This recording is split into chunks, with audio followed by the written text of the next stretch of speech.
Di balik keceriaan dan selera humor yang sering diperlihatkan Zulkiflia saat ini, tersimpan perjuangan emosional yang luar biasa dari sang istri, Retno Paradina.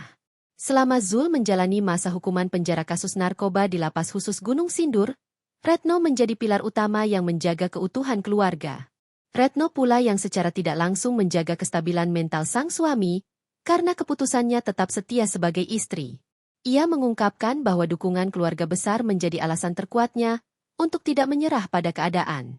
Dukungan orang tua aku luar biasa banget. Mereka malah bilang, pokoknya tungguin Kak Zul. Ungkap Retno saat ditemui di Lapas Gunung Sindur, Bogor, Rabu, 21 Januari 2026.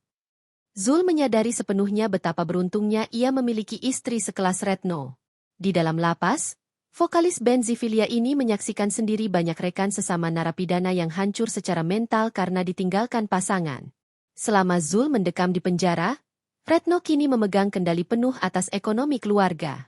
Mulai dari mengelola royalti lagu, hingga bekerja sebagai makeup artis, MUA, bahkan kerap menerima jasa rias untuk acara internal di lingkungan lapas.